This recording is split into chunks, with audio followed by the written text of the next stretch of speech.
வணக்கம். இது தமிழம் மலையொலி. நான் உங்கள் செந்தில்நாதன். இன்று நாம் பேச இருக்கின்ற தலைப்பு கடலும் கிழவனும் என்கின்ற தலைப்பில் தான் நம்ம பேச இருக்கிறோம். குறிப்பாக அரசியல் தலைப்பு, அரசியல் வாதங்களை பற்றியுமே பேசிட்டு வந்த நமக்கு ரொம்ப நாளாக ஒரு சின்ன விருப்பம் இருந்தது. அந்த விருப்பம் என்னென்னா, படிக்கின்ற ஒரு நாவலை, ஒரு கதையை, அந்த நாவலை படிக்கும் பொழுது அதன் ஓட்டத்தினூடாகவே நம்மையும் இழுத்து கொண்டு போகின்ற அந்த பாங்கு, அந்த நாவலில் விவரிக்கப்பட்ட காட்சிகளை நமது மனக்கண்ணில் கொண்டு வந்து நிறுத்துகின்ற அந்த பாங்கு, அதுபோன்ற நாவலையோ கதையோ நாம் பகிர்ந்து கொள்ள வேண்டும் அப்படிங்கிற ஒரு விருப்பம் இருந்தது. இந்த விருப்பத்திற்கு தூண்டுகோலாக ஒரு ஆதாரமாக நம்ம யாரை சொல்லலைன்னா, பவா செல்லத்துரை அவர்களுடைய கதை சொல்லுகின்ற அந்த வீடியோக்கள் எல்லாம் பார்க்கும் பொழுது நாமும் இது போன்ற ஒரு முயற்சியை செய்வோம் அப்படிங்கிற ஒரு விருப்பம் இருந்தது. ஆனால் அவர் மாதிரி செய்ய முடியுமா அப்படிங்கிற இது நமக்கு தெரியல. இருந்தாலும் முயற்சித்து பார்ப்போம் அப்படிங்கிறது தான் செய்தி. கூடுதலாக நீங்கள் இந்த காணொளி பதிவை நம்ம பார்க்கும் பொழுது தொன்று தொட்டு நம்ம பார்க்குற அந்த முகமும் அந்த இந்த வலையொலியும் அந்த முகத்தின் மீதான உங்களுக்கு முன்முடிவுகள் சில இருக்கும். நீங்கள் ஒரு கதை சொல்லும் பொழுது அல்லது கதை கேட்கும் பொழுது கதை பற்றிய முன்முடிவுகளை தவிர்க்கணும். அப்போ தான் கதை உங்களுக்கு அதனுடைய போக்குலேயே அதனுடைய நீரோட்டத்திலேயே இருக்கும். அது சம்பந்தமாக நீங்கள் என்னென்னா, ஏற்கனவே பார்த்த தமிழம் மலையொலி செந்தில்நாதன் என்கின்றவரை தூர தூக்கி வச்சுட்டு ஒரு உரையாடலில் சொல்லப்படுகின்ற கதை, அந்த கதையினுடைய போக்கில் நீங்கள் தொடர்ந்தீங்கன்னா, இந்த கதையினுடைய அந்த கருவை முடிஞ்ச அளவுக்கு உள்வாங்கி கொண்டதாக இருக்கும். உண்மையிலேயே அந்த நாவலை படிக்கும் பொழுது, அந்த நாவலில் சொல்லப்பட்ட காட்சிகளை உணரும் பொழுது, அந்த உணர்தலை அப்படியே கடத்திவிட முடியுமா முடியாதா அப்படின்னு நம்மளுக்கு தெரியாது. ஆனால் முயற்சி செய்வோம் என்கின்ற புதிய முயற்சி. கடலும் கிழவனும் 1954 நோபல் பரிசு பெற்ற ஒரு நாவல். இந்த நாவலை எர்னஸ்டோ ஹம்மிங்வே அப்படிங்கிறவர் தான் எழுதியிருக்கிறாரு. பல மொழிகளில் எழுதப்பட்ட உலக பிரசித்தி பெற்ற ஒரு novel. The old man and the sea அப்படிங்கிறது தான் அதனுடைய ஆங்கில பெயர். பல மொழிகளில் படமாகவும் வரப்பட்ட ஒரு படம். அதனால் நீங்கள் ஏற்கனவே பார்த்துருக்கலாம். பார்க்காதவர்களுக்கு இந்த வீடியோ கொஞ்சம் பயனுள்ளதாக இருக்கும் என்று நான் நம்புகிறேன். கதைக்குள்ளே நம்ம போகிறோம். முழுமையாக நீங்கள் பார்த்தீங்கன்னா, ஒரு வயதான கிழவன் தன்னுடைய வாழ்நாளில் தன்னிடம் இருந்த மனைவி இறந்து போன பிறகு, தன்னுடைய மகனும் தன்னை விட்டு அல்லது இறந்து போன பிறகு, தனி ஒரு மனிதனாக ஒரு கடலின் கரையிலிருந்து ஒரு காலார நடந்து போகின்ற தொலைவில் தன்னுடைய குடிசையை அமைத்து கொண்டு, தன்னிடம் உள்ள ஒரு சிறிய படகின் மூலம், அதில் போடுகின்ற துடுப்பின் மூலம் அதனுடைய எல்லை தூரத்திற்கு வரை சென்று மீனை பிடித்து காலத்தை கழிக்கின்ற ஒரு வயதான கிழவன்.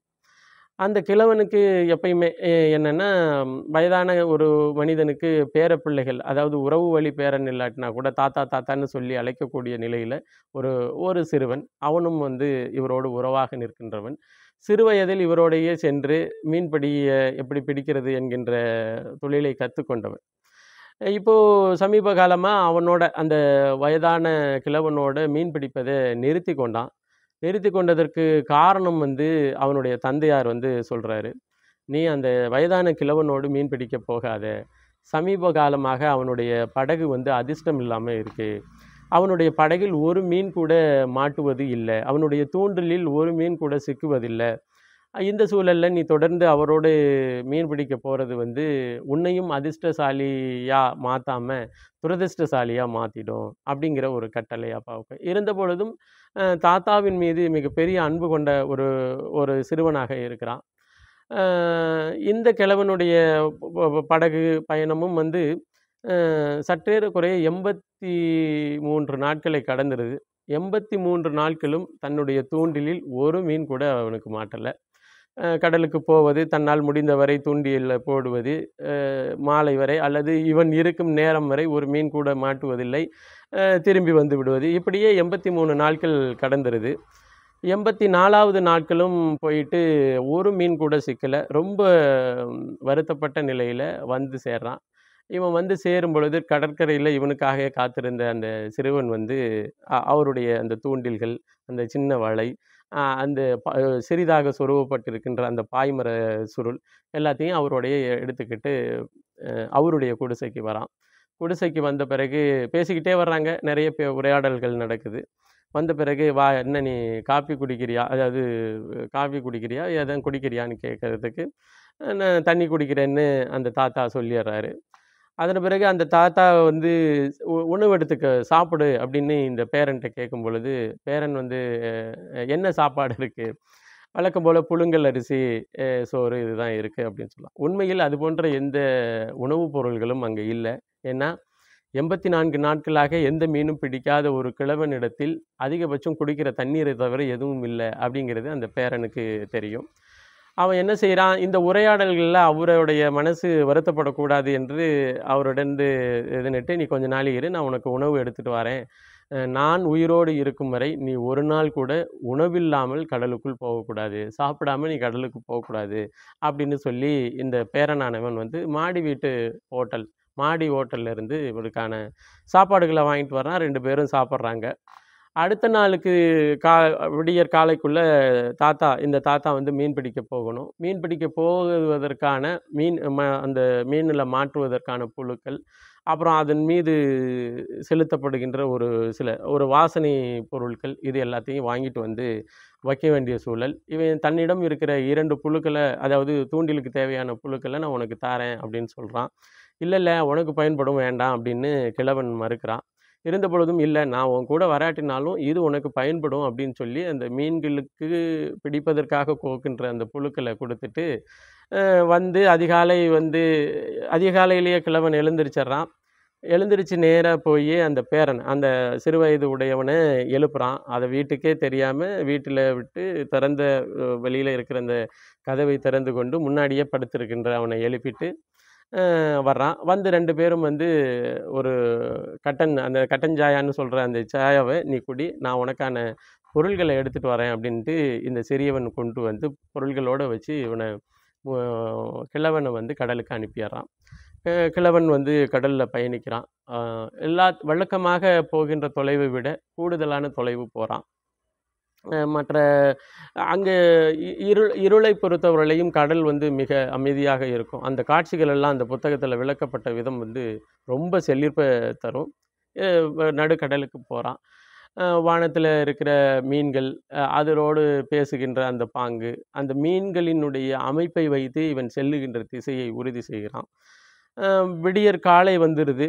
நடுக்கடல்ல போயி விடியற் காலை வந்துருது. சிறிய படகு, 2 துடுப்பு, தன் கையில உள்ள ஒரு ஈட்டி, அது இல்லாம ஒரு கத்தி, 4 தூண்டில்கள். 4 தூண்டில்களும் வந்து 4 தொலைவு. அதாவது ஒரு 600 அடி செல்லக்கூடியது அப்டின்னா, அடுத்தது 400 அடி, அடுத்தது 200 அடி. அது மாரி வெவ்வேறு அளவின் தொலைவுகள்ல 4 தூண்டிலு. அதற்கான புழுக்களு. ஈவன் கூடுதலாக உணவுக்காக எடுத்துட்டு போற வந்து அந்த டூனா ஃபிஷ் அப்படின்னு சொல்லக்கூடிய மீனு. அதன் கூடுதலாக தண்ணி ஒரு நாளைக்கு போயிட்டு திரும்புவதற்கு தேவையான தண்ணி. இதை தாண்டி அந்த கிழவனும், அந்த படகு. இதை தாண்டி அதில ஒண்ணுமே இல்ல. போறான். போயிட்டு அந்த புழுக்களை வந்து தூண்டில்ல மாட்டி 4 அ அ வெவ்வேறு அளவுகளை உடைய அந்த தூண்டில தொங்க விட்டு காத்திருக்கிறான். நடுக்கடலை எப்பொழுதுமே நீங்க பார்த்து ரசிக்கின்ற ஒரு சூழல் ஏற்பட்டா, கடலினுடைய ஓரம் எவ்வளவு அலைகளை சுமந்து இருக்கின்றதோ, நடுக்கடல் மிக அமைதியாக இருக்கும். நடுக்கடல் மிக அமைதியாக இருக்கிறதுனால, கடல் தண்ணி கலங்கலற்று இருக்கும். கடல் தண்ணி கலங்கலற்று இருப்பதனால, கடலின் அடி ஆழத்தில் சற்றேறக்குறைய தன்னுடைய பார்வையினுடைய கூர்மையை பொறுத்து 6 கிலோமீட்டர் தொலைவு முதற்கொண்டு, அதாவது ஆழத்தை முதற்கொண்டு பார்க்க முடியும் என்பது வந்து அந்த புத்தகத்தில சொல்லப்பட்டிருக்கிற செய்தி.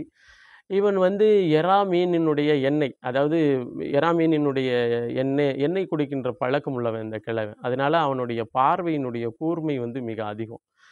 அவனால கீழ இருக்கின்ற மீன்களை, அது போகின்ற அந்த காட்சிகள், அந்த கீழ இருக்கின்ற மலை தொடர் வளர்ந்திருக்கும் இல்லையா? கீழேருந்து முகடுகள், இதெல்லாம் பார்க்கின்ற அந்த காட்சிகள அவன் விவரிக்கின்றான். இந்த 4 தூண்டில்களும் போடப்பட்டது. 4 தூண்டில்ல முதல் தூண்டில்ல வந்து ஒரு மீன் சிக்கிறது. அந்த மீன் சிக்கும் பொழுது இழுக்கின்றது. அவன் இழுத்து அந்த லாவகமாக அந்த மீனை எடுத்து குள்ள போட்டுர்றான். அந்த படகுக்குள்ள போட்டுர்றான். அந்த மீனின் அளவு வந்து சற்றேறக்குறைய ஒரு 4 கிலோ 4 பவுண்ட் அந்த அளவுக்கு இருக்கும் அப்படிங்கிறது அவனுடைய மதிப்பீடு. அதன் பிறகு இப்போ பெரிய மீனுக்காக காத்திருக்கிறான். காத்துக்கிட்டு இருக்கின்ற நேரத்தில, அந்த ஓய்வுங்கிறது அதுதான். அவன் வந்து நடுக்கடல், கடலை சூழ்ந்த அமைதி, அமைதியை சூழ்ந்த இவன், இவனை சுற்றிலும் இருக்கின்ற சின்ன சின்ன பறவைகள், மேலே இருக்கின்ற பகல் என்றால் சூரியன், இரவென்றால் நிலவும் நட்சத்திரமும். இதை தாண்டி அந்த இடத்துல வேறு எதுவுமே இருக்க வாய்ப்பில்ல. பேசுவதற்கு வாய்ப்பில்ல. தன்னுக்கு தானே பேசிக்கொண்டால் ஒழிய பேசுவதற்கு அங்கு வாய்ப்பில்ல. இது போன்ற சூழல் அங்கு நிலவுது. ஒரு பெரிய மீன் வந்து அந்த அவனுடைய ஆழமான தூண்டில வந்து கடிக்க முற்படுது. ரொம்ப இலகுவாக அதனுடைய இழுவை இருக்குது. இழுவை இருக்கும் பொழுது இவன் தனக்கு தானே சொல்லியிருக்கிறான். ஓ! இப்பொழுதுதான் வந்து ஒருத்தர் வந்து நம்ம தூண்டில வந்து பார்க்கிறாரு. அந்த தூண்டில வந்து கடிக்க முற்படுறாரு அப்படின்னு சொல்லிக்கிட்டு இருக்கிறான். இந்த உரையாடல்கள் அந்த மீனுக்கும், இவனுக்கும் அந்த தூண்டிலுக்குமான உரையாடல்கள் நீண்டு கொண்டே இருக்கு. உரையாடல்கள்ல ஒரு வழி பாதை தான். இவன் பேசுறது தான். இவனுடைய சிந்தனை தான். மத்தபடி மறுமொழிங்கிறது வந்து இவனே பேசிக்கொள்வது தான். இவன் மீன்ட்ட என்ன பேசுறானோ, மீன் என்ன பேசக்கூடும் என்பதே இவனே பேசுவான். அதுதான் அந்த கதையின் போக்குல வந்து ரொம்ப ரொம்ப முக்கியமான இதாக இருக்கிறது. அப்போ ஒரு பெரிய மீன் வந்து மாட்டிக்கொள்ளுது. மாட்டிக்கொண்டு அது பெரிய மீன் என்று சொல்வதை விட, இவனுடைய படகு இருக்கு இல்லையா? அதனுடைய அளவை தாண்டிய 2 மடங்கு அளவுடையது. ஒரு படகு வந்து 10 அடின்னா, மாட்டுன மீன் வந்து 20 அடி மேல நீளம் உடையது. இவனுடைய தூண்டில் வந்து மிக வலுவானது. ஒரு விரல் அளவிற்கான தடிமனோடு உடைய அந்த கயிறு அதோடு இணைக்கப்பட்டிருக்கின்றது. அதனுடைய மறுமுனைகள் இன்னும் பெரிய கயிறுகளோடு இணைக்கப்பட்டு இருக்கிறது. அப்ப அந்த மீன் வந்து மாட்டிருது. மாட்டி உடனேயே இழுக்குது. இழுவையை வந்து ஒரு இலகுவான மீன் என்று இவன் எதேர்ச்சையாக இழுக்க வந்து முதல் இழுவையிலேயே கிழவன கீழ தள்ளி விட்டுருது. கீழன்னா கடலுக்குள்ள இல்ல. அவனுடைய படகுக்குள்ளேயே தள்ளி விட்டுருது.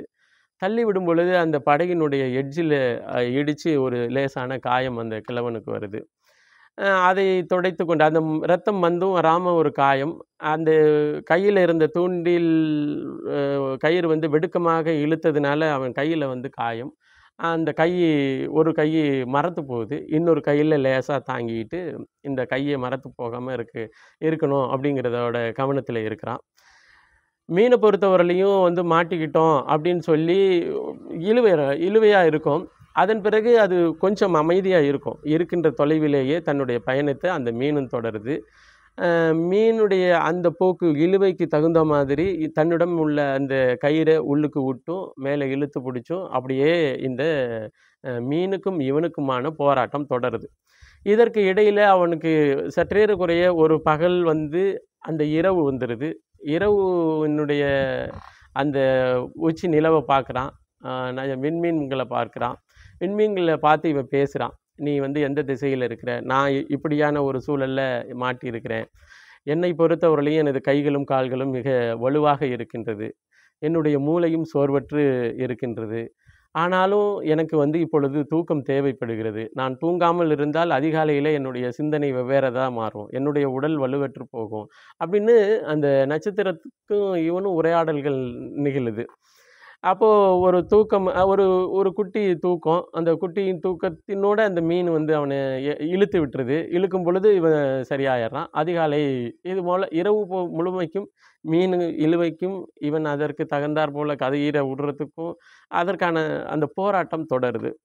அடுத்த நாள் பகல் அடுத்த நாள் பகல் முழுவதும் தொடருகின்ற அந்த போராட்டத்தில வந்து முடிவாக என்ன இதுன்னா, அது ஒரு குறிப்பிட்ட அளவுக்கு மேல அந்த மீன் வந்து இரை தேடணும் இல்லையா? வாயில வந்து தூண்டில் மாட்டியிருக்கு. இரை தேடாத மீன் வந்து பசியால இருக்குது. இவனும் பசியால இருக்கிறான். இந்த கயித்த பிடிச்சு இழுத்துக்கிட்டே இருக்கின்ற இவனும் பசியால இருக்கிறான். இவன் வந்து தன்னிடம் இருக்கின்ற டூனா ஃபிஷ்ஷ வந்து எடுத்து ஒரு கையில கயிறையும், இன்னொரு கையில எடுத்து சாப்பிட்டுக்கிட்டு இருக்கும் பொழுது, அத சொல்றான்.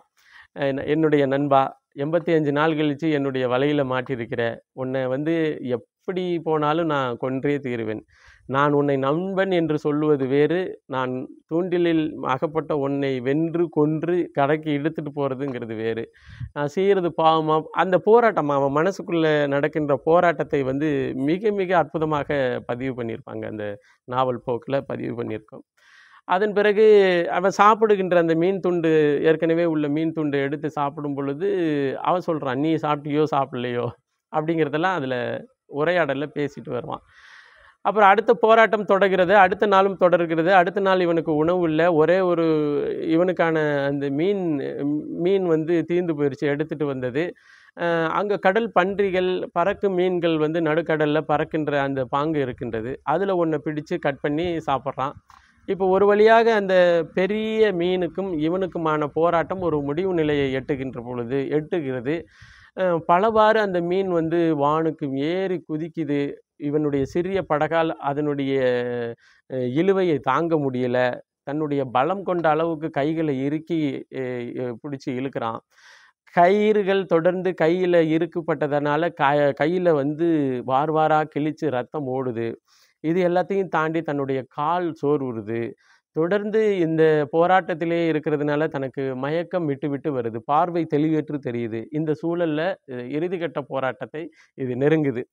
இது நெருங்கும் பொழுது என்ன நடக்குதுன்னா, அந்த மீன் வந்து அங்கிட்டு இங்கிட்டு சுத்தி போகுது. ஆனா, அதில ஒரு மிக முக்கியமான யுக்திய இவன் கையாள்றான். ஒவ்வொரு சுற்றுக்கும் அந்த மீனுக்கும், அந்த படகுக்கும் இடையில் உள்ள கயிற்றின் தொலைவ குறைச்சுக்கிட்டே வர்றான். குறைச்சுக்கிட்டே வரும்பொழுது வந்து ஒரு இறுதி சுற்று வரும்பொழுது அந்த மீன் வந்து மல்லாந்துருது. மல்லாந்த பொழுது இவன் தன்னிடம் உள்ள ஈட்டியால அத குத்தி அந்த மீன கொன்னுறான். இப்பொழுது தன்னுடைய படகின் நீளத்தை விட 2 மடங்கு நீளமான மீனை கொன்று தன்னிடம் உள்ள அந்த தூண்டில் கயிறெல்லாம் வெட்டி என்ன பண்ணுறான், அந்த படகோட கட்டிடுறான். அந்த மீனை கட்டிடுறான். ஏன்னா மீனை தூக்கி படகுல போட முடியல. தன்னோட வருகிறேன் என்று சொன்ன அந்த சிறுவனை அழைத்து வந்திருந்தால் கூட ஏதாச்சும் உபயோகரமாக இருக்குன்னு இந்த கதையினுடைய பல இடத்துல நினைக்கிறான். நினச்ச பிறகு அதை எடுத்து படகோடு கட்டி போட்டுட்டு ஒரு வகையாக சாதித்து விட்டதாக நகர்றான்.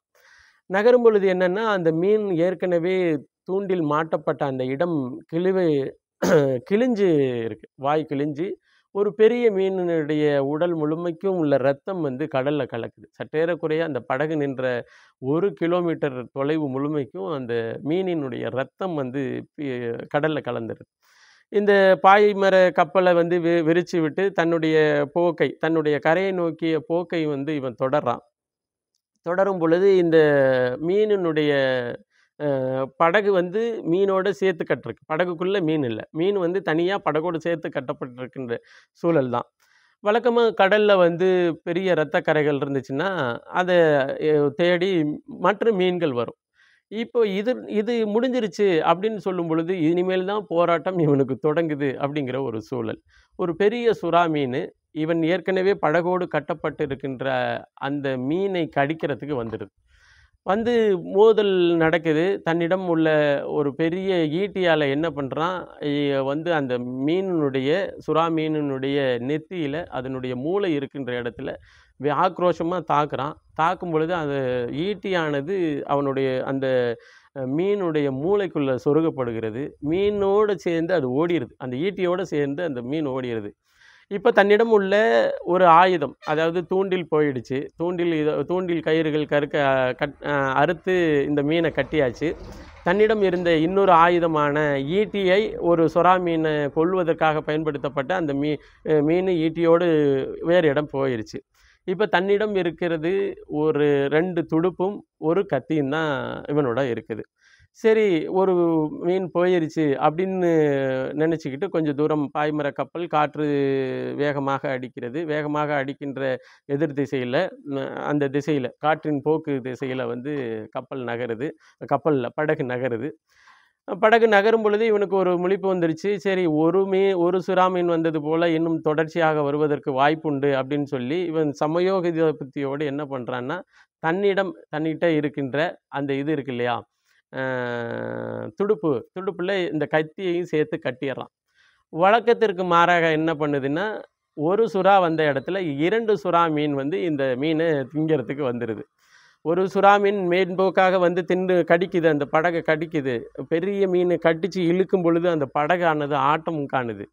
அப்பொழுது தன்னோட துடுப்போடு கட்டியிருந்த அந்த கத்தியை எடுத்து அந்த சுறா மீன் மீது தாக்குறான். வலுவாக தாக்குறான். தாக்கி அழிக்கணும்னு நினைக்கும் பொழுது என்னன்னா, அது மண்டையில் வந்து மிகப்பெரிய அடி ஆயிருச்சு. அது வந்து கவிழ்ந்துருச்சு. அது இறந்து இன்னொரு இடத்துக்கு ஓடிருச்சு. ஆனால் இதே படகுக்கு அடியில் வந்து இன்னொரு மீன் வந்து என்ன இதுன்னா, அடிப்பக்கம் எல்லாத்தையும் கடிச்சு தின்றுது. இவன் கட்டி வச்சிருந்த அந்த 18 அடி மீனானது சிறிது சிறிதாக தின்றப்பட்டுருது. அதன் பிறகு கீழே உள்ள அந்த சுறா மீனை விரட்ட வேண்டும் என்பதன் அடிப்படையில் அடிச்சு இதுங்கிறான். தன்னிடம் உள்ள துடுப்பால் அடிக்கிறான். அடித்த பிறகு என்னென்ன நடக்குதுன்னா, அந்த மீனும் அந்த கத்தியோடு அந்த மீனும் கீழே ஓடிடுது. அடி தாங்க முடியாமல் ஓடிடுது. இப்பொழுது இவன் கையில் 2 துடுப்பு தான். சரி, மீதி ஒரு பொழுதுகளை நம்ம கடக்குவோம் அப்படின்னு சொல்லிட்டு கரையை நோக்கி காற்றும் வேகமாக அடிக்குது. இவன் தொலைவில் வந்து ஏதேனும் வெளிச்சங்கள் தெரிகிறதான்னு பார்க்குறான். தொலைவில் வெளிச்சமும் தெரியுது. கொஞ்சம் மங்கலாக தெரிஞ்சது மறுபடியும் தெரிய ஆரம்பிக்குது. ஆனாலும் இவனுக்கு அந்த நல்ல நேரம் அல்லது அதிர்ஷ்டம் என்பது முடியலை, இல்லை அப்படிங்கிற ஒரு சூழலை உணர்றான். ஏன்னா ஒன்றாக வந்த சுறாமீன், 2ஆக வந்த சுறாமீன் கூட்டமாக வந்துடுது. கூட்டமாக வந்து என்ன பண்ணுதுன்னா, இந்த ஓரமாக படகின் ஓரமாக கட்டி வைக்கப்பட்ட அந்த 18 அடி நீள மீனையும் முழுக்க தின்றுது. இப்பொழுது படகோடு இருப்பது அந்த மீனின் கூடு மட்டும்தான். ஈவன் அந்த வந்த மீன்களை, கண்ணுக்கு தெரிந்த மீன்களை மட்டும் விரட்டி விரட்டி தாக்குறான். ஒரு நிலைமையில் இவனுக்கும் எதுவுமே செய்ய முடியாத நிலையில் படகுல படுத்துறான். இப்பொழுது நீ என்ன வேணாலும் செஞ்சுட்டு போ அப்படின்னு சொல்கிற ஒரு காட்சி. அப்போ அது மாதிரியான காட்சி இதில் நிறைய உரையாடல்கள் நடந்து கொண்டே இருக்குது. இதில் வந்து அவன் மூர்ச்சையாகி, அவன் மயக்கமுற்று அந்த படகினுடைய முனியில் சாய்ஞ்சிக்கிட்டு ஒரு செய்தி சொல்லுவான். அதாவது, உனக்காக நீயும் எனக்காக நானும் இவ்வளவு தொலைவு சென்று இருக்கக்கூடாது அப்படின்னு சொல்கிற அந்த காட்சி, அந்த அந்த வரிகள் உண்மையிலேயே அந்த கதையை படித்து கொண்டிருக்கும் பொழுது அந்த வரிகள் வருகின்ற அந்த சொல்லாடல் வந்து இதயத்தை வந்து மிக கணக்க செய்திடும். அதன் பிறகு வர்றான். யாரும் துணைக்கு இல்லை. ஒரு விடியற் காலை பொழுதில் வந்து இவனுடைய படகானது கரையை வந்து சேருது.